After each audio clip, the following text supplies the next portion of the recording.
you guys. Time for another Flickers of Fear, my horror movie review show. So this movie I'm going to be talking about today, this is one that I kept seeing, it was just kept getting all this buzz and it kept coming up on these, best horror movies of 2020 lists. And so finally, I think probably like a week or two before I'm recording this, Hulu added it. So I was like, ooh, so I added it to the list to review, and I finally ended up watching it this week. This is called She Dies Tomorrow. Now, this film, I think it was supposed to premiere at the South by Southwest Festival, but obviously that got delayed or canceled or whatever because of COVID. So it ended up getting picked up by Neon. And it ran in some drive-in theaters, so it had like a limited sort of theatrical release, but then it came to VOD the end of July. So basically, this is a story. Okay, so it's written and directed by Amy Seimetz. Seimetz. I hope I'm pronouncing that right. She's a very recognizable actress, but she's also a writer and director. She's been in like a ton of indie stuff. I think she's on the HBO show The Killing. She was in Alien Covenant, and she was also in Pet Sematary, like the remake in 2019. She had directed some short films, and she also did one called Sun Don't Shine in 2012, which I haven't seen, but I have heard a little bit about it. So basically, this is kind of her second feature film that she's directing. Now, I don't know, this is for sure a psychological horror film. I would even call it maybe a philosophical horror film. It has a very strange, like almost meditative kind of vibe to it.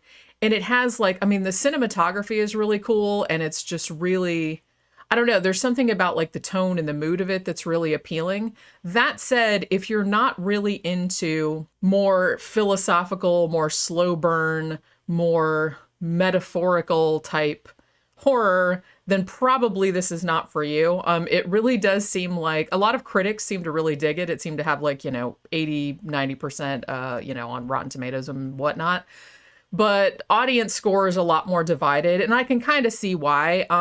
I will say I liked this movie, but I didn't love it. I kind of feel like I kind of got what it was saying, but I feel like it maybe belabored the point a little bit. And it's not very long. It's only like an hour and 25 minutes, something like that. It seemed actually kind of a lot longer than it was. But like I said, there's a lot of things to recommend it also. But just know going into it, this is not an action movie by any means. It's very slow paced. It's very languid. And there's not a ton of dialogue either. And also there's not really like a main protagonist, but it does have kind of a little bit of a plot, sort of, so I'll kind of get into that. So basically, the story starts out, there's this young woman named Amy, and all we know about her is that she has just bought a house, but she seems really bummed out about it. Like, she seems really kind of out of it, like she doesn't care, and she's just like, yeah, whatever, you know what I mean? She's kind of like that. Now, at the beginning, she's talking to a friend of hers on the phone. You don't really know how they're friends or anything like that. But she's talking to this friend named Jane. And Jane initially seems like really worried about her because she's like, man, you sound really kind of out of it. Are you depressed? Are you okay? It kind of comes through. It's kind of implied later on that Amy is a recovering alcoholic or some type of addict. I assumed it was an alcoholic. And maybe Jane is afraid that she's having a relapse again. So Jane is kind of like, well, I need to come over there because you sound like you're having some problems. But I told my brother that I would go to this birthday party for his wife, even though she hates me and I hate her, and it's this big thing. So after she hangs up with Jane, she starts just kind of hanging out in her house, behaving very strangely. She's just kind of like laying on the floor, like caressing the wood. She starts drinking a shit ton. She starts playing Mozart's, I think it's Lacrimosa, like just over and over and over again, like she on her record player. And she's acting very, very strange. And sometimes there's like some weird visual cues too, where it's like a flashing red lights, flashing blue lights, things of that nature. And then she starts doing these weird searches on her laptop. Like she's searching for funeral urns, and then she's searching for leather jackets for some reason. So you have this kind of whole thing going on, and that kind of goes on for, kind of a long time. And then Jane does actually come over there, At which point, Amy seems very, very drunk, and she also seems very, very depressed. And she keeps saying that she's going to die tomorrow, and that if she dies, she's actually very sure that she's going to die tomorrow. So she tells Jane, will you make sure, because I really want, after I die, I want a leather jacket to be made out of my skin so I can be something useful. So she's saying things like that. So Jane is, understandably quite alarmed by this, but Amy is insistent that she's going to die tomorrow. Now, interestingly, what happens from here is that the focus kind of shifts off of Amy to this point and goes on to Jane. Now, even though Jane had originally, she was kind of going to go to this birthday party, but she wasn't jazzed about it because she's like, look, it's my sister-in-law and I hate her. And we hate each other and it's going to be awkward. So she had kind of blown it off. But then later she decides that she doesn't want to be alone. So she goes to the party. Now she shows up at this party and she's all disheveled and she has pajamas on and shit like that. And then she starts saying that she is certain that she is going to die tomorrow also.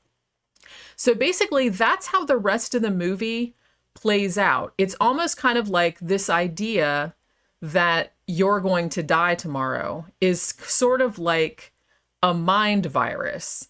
And you can pass it from one person to another, because Jane shows up at this party. It's not like a huge party. It's just 4 or 5 people or whatever.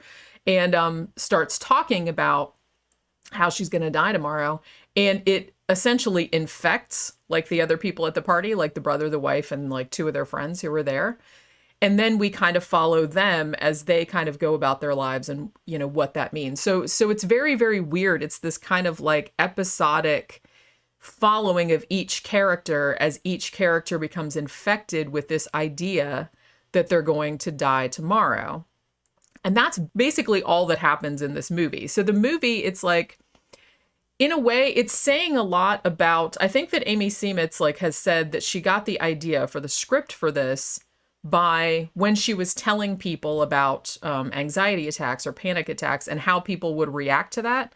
And it's a really, really interesting idea that fear is contagious. And I like the fact too that they kind of have this whole thing about death, and it's just it's weird how it worms its way into different people's thoughts, because when Jane comes to the party and starts talking about I'm gonna die tomorrow, and she was certain about it, and at first everybody's just kind of like, whatever, she's kind of nuts. But then some of the other party guests were like, it's possible. It's you got to die sometime. It's why wouldn't it be tomorrow? You know what I mean? And then from then it just keeps the infection keeps spreading.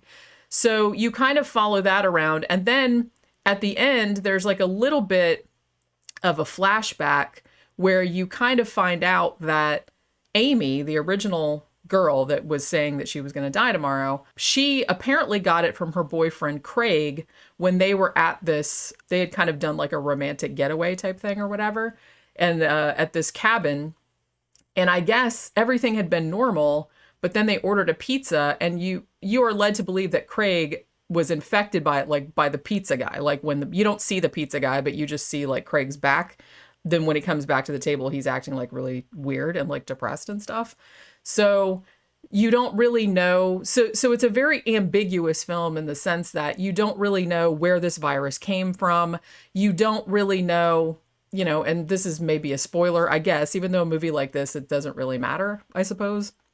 But you never find out if the people actually that said they were going to die tomorrow, if they actually do die tomorrow. The only person that for sure dies is Craig, because they kind of, when they do the flashback, he killed himself, you're led to believe, or Amy might have killed him. They don't really specify that either. And they don't really tell you, but like I said, it's kind of like a philosophical or a meditation on, if you knew for sure that you were going to die tomorrow, what would you do, with the end of your life and everything. That said, I love the idea of it. I love the idea of fear and death, as an infection, and it can be passed from person to person just by someone talking about it. And like I said, it's kind of an interesting idea of how fear can just spread throughout a community very quickly, just through words. I like that idea, but I do kind of feel like the movie was a little bit, it seemed like it was a little bit repetitive. You kind of knew where it didn't have a 3-act structure. And I'm not saying that movies have to have that. I'm just saying that once you got the gist of it, I feel like it just was kind of like more of that. You know what I mean? So it was just like following characters around, as they were like, oh, I'm going to die tomorrow. You know what I mean? So, and it manifested itself in slightly different ways, like with each person, but not different enough that I think it kind of merited a full-length movie, I guess. I think this probably would have made a better short film, because I really did like the philosophical questions that it, posited. So I liked that kind of thing. And I even liked kind of the ambiguity, like you never really knew, like if most of the people that thought they were going to die tomorrow actually did die tomorrow, like you didn't know if it was like, it was a meteor going to hit the earth or some shit like that.